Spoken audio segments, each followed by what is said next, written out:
অংশ দেখতে পাচ্ছেন এখানে রাজশাহীর প্লেয়াররা কিন্তু এখানে রেস করছে।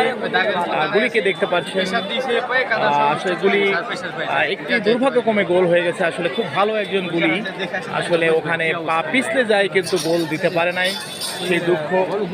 যেহেতু এখন আরও 30 মিনিট খেলা রয়েছে, আমরা তাদের এই 30 মিনিটের কী অগ্রাসন তাদের রয়েছে এবং খেলার আশাবাদ সেই সম্বন্ধে আমরা জানবো। রাজশাহী প্লেয়ারদের এক অংশ দেখতে পাচ্ছেন।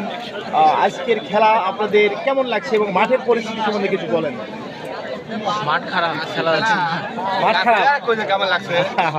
আসলে প্লেয়াররা বলছে খুব দুর্দান্ত, আসলে বল 4 জন মিলে কিক মেরেও কিন্তু সামনে এগোনো যায় না, তারপরেও এরা এর মধ্যেই অনেক কষ্টে খেলছে। ভাই আজকে খেলা কেমন লাগছে আপনার?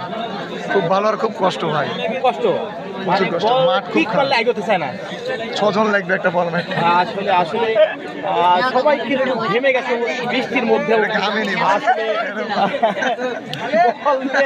সামনের দিকে খেলা দেখাও যেমন কষ্ট, দেখতে পাচ্ছেন দর্শকদের এক অংশ খেলা দেখাও যেমন কষ্ট, সেইরূপ কিন্তু বল নিয়ে সামনে আগানোও কষ্ট।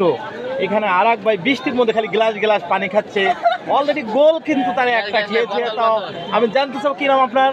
কংগ্রাচুলেশন, আপনি কংগ্রাচুলেশন। ধন্যবাদ আপনাকে। তো আজকে খেলা সম্বন্ধে বলেন, আজকে মাঠ পরিস্থিতি এবং আপনাদের আশাবাদ কেমন? ভালো লাগছে খেলতে পানির মধ্যে। আজকে খেলা কি জিতবেন ইনশাআল্লাহ? আচ্ছা, ধন্যবাদ আপনাকে। আর একটা টিনেজার হাট তো না, শাহরুখ খানের মতো চেহারা দেখতে পাচ্ছেন, টিনেজার বা প্লেয়ার। আপনার নাম কি ভাই? আব্দুল আলিম। আব্দুল আলিম। তা আপনি অনেক হাঁপায় গেছেন দেখতে পাচ্ছি, আজকের খেলার আশাবাদ কি আপনাদের? চেষ্টা করবে এখন গোল দেওয়ার। এই লাস্ট 30 মিনিটে কি গোল দেওয়ার আশাবাদ করতেছেন? ইনশাআল্লাহ গোল দেওয়ার চেষ্টা তো করব। চেষ্টা করবেন। আপনি বাড়ি কোথায়? রাজশাহী। ধন্যবাদ আপনাকে। আর দর্শকরা কিন্তু আসলে উপচে পড়া ভিড় আপনারা দেখতে পাচ্ছেন, দর্শক কিন্তু রাজশাহীর ভক্ত রয়েছে, কিন্তু রাজশাহীর প্লেয়াররা আসলে বলের গতি ধরে রাখতে পারছে না। পানিতে বল যখন আটকে যাচ্ছে, কিন্তু 3 জন মিলেও কিন্তু শর্ট দিয়ে বল সামনের দিকে নিয়ে যাচ্ছে, নিতে পারছে না। দেখতে পাচ্ছেন দর্শকরা কিন্তু এখানে রেস করছে।